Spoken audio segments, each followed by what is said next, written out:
Welcome back. અરવલ્લીમાં police સ્ટેશનમાં કથિત ચોરને માર મરાયો।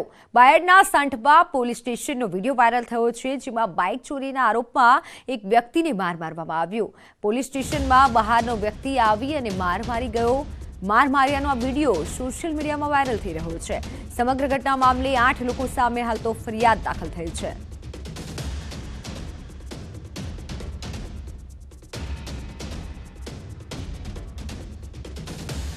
संवाददाता अरवली थी हार्दिक जोड़ाई गया है। हार्दिक, जो बात करवामां आवे आ चोरने जे मार मरायो छे ते पाछळनुं सत्य शुं छे, कारण के सोशल मीडियामां पण हाल आ विडियो वायरल थई रह्यो छे।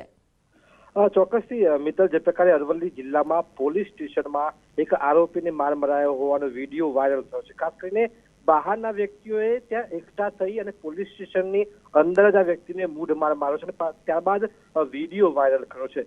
જે વિડીયો છે બાયડ તાલુકાના સાઠંબા પોલીસ સ્ટેશન હોવાનું વિગતો સામે આવી છે અને જે બાઇક ચોરની ઘટના બની હતી અને જે વિડીયો છે જન્માષ્ટમીના દિવસનો હોવાનું પણ ખુલ્યું છે, જે ખુલાસો થયો છે તેમાં। અને ખાસ કરીને જે દિવસે પોલીસ બંદોબસ્તમાં હતી દરમિયાનમાં પોલીસ સ્ટેશનમાં માત્ર એક જ પોલીસ કર્મી હતો, ત્યારે 8 લોકો આવી અને આ બાઇક ચોરને મૂઢ માર મારે છે, વિડીયો બનાવે છે અને પોલીસ સ્ટેશનમાં દાદાગીરી કરતા હોય છે। આ પ્રકારનો વિડીયો વાયરલ થયા બાદ એસપી સંજય કરાત દ્વારા કડક કાર્યવાહીના આદેશ કરવામાં આવ્યા છે।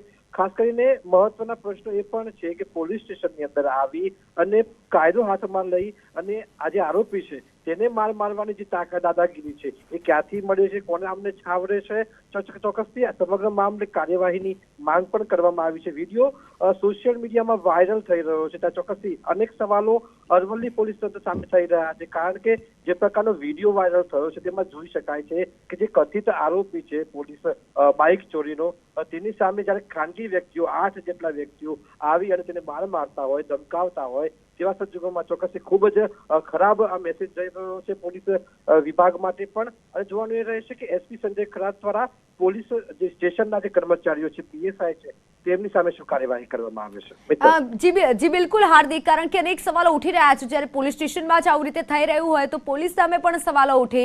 અને બીજી એ વાત કે આ વિડીયો કોણ બનાવી રહ્યું છે, આ ઘટના જ્યારે થઈ રહી છે તેની કોઈને જાણ જ નથી, વિડીયો પણ વાયરલ થઈ રહ્યો છે અને આ જે માર મારી રહ્યા છે તેમનું કોઈ નામ અને તેમની ખબર મળી રહી છે ખરા કે કોણ છે તે વ્યક્તિ?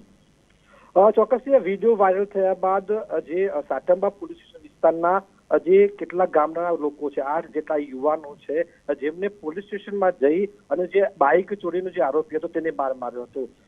ચોક્કસથી આ બાઇક ચોરી કરવાનો આક્ષેપ હતો, તેના ઉપર તેનો ગુસ્સો હતો, પરંતુ જે જગ્યાએ તેમને ગુસ્સો ઠાલવ્યો છે તે એક પોલીસ સ્ટેશન હતું, જે તાલુકા માટે, વિસ્તાર માટે કાયદાનું સભાનપણે ભાન કરાવવા માટે પોલીસ કર્મીઓ કામ કરે છે, તે જગ્યાએ આવી અને કાયદાનું ઉલ્લંઘન કર્યું છે। અને મહત્વની વસ્તુ મિત્તલ એ છે કે આ જે પ્રકારનો વિડીયો પણ બનાવ્યો છે અને ખુદ જાણે કે દાદાગીરી કરતા હોય, વિસ્તારમાં પોતાની દાદાગીરી છતી કરતા હોય તે પ્રકારનો આ વિડીયો છે, એટલે કે ખૂબ ગંભીર આક્ષેપો પોલીસ સામે પણ થઈ રહ્યા છે। કારણ કે આ પ્રકારની હિંમત આવે છે ક્યાંથી? કારણ કે પોલીસ સ્ટેશનમાં જ્યાં કાયદાનું પાલન કરવામાં આવતું હોય ત્યાં જ આ પ્રકારે કાયદાનું ઉલ્લંઘન થતું હોય, જેલની બહાર જ્યારે જે કથિત આરોપી છે જેની સામે હજી તો ગુનો દાખલ કરવાનો બાકી છે, તે આરોપી સામે જ્યારે આ પ્રકારનો માર મારવામાં આવતો હોય, તેની પજવણી કરવામાં આવતી હોય તો ચોક્કસથી અનેક સવાલો થઈ રહ્યા છે। વિડીયો મામલે જોવાનું એ રહેશે કે આઈજી અભય ચુડાસમા શું પગલાં પડે છે, કારણ કે તમામ પોલીસ સ્ટેશનમાં મિત્તલ સીસીટીવી કેમેરા છે, તમામનું મોનિટરિંગ કરવામાં આવે છે। જિલ્લા પોલીસોના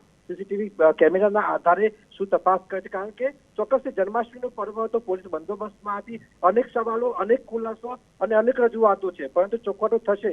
પરંતુ આ પ્રકારનો વિડીયો વાયરલ થવો સોશિયલ મીડિયામાં એ પોલીસ માટે પણ નામોશી ગણાશે, કારણ કે આ પ્રકારની હિંમત ક્યાંથી આવે છે એ પણ જોવાનું રહેશે। એટલે કે હાલ તો આ વિડીયો વાયરલ થઈ રહ્યો છે, કાર્યવાહી જે 8 લોકો છે તેમની સામે ગુનો નોંધવાની જે સૂત્રો પાસેથી વિગતો મળી છે, કાર્યવાહી કરવામાં આવી રહી છે, ગુનો નોંધવામાં આવશે। જી બિલકુલ હાર્દિક, આભાર સમગ્ર માહિતી બદલ।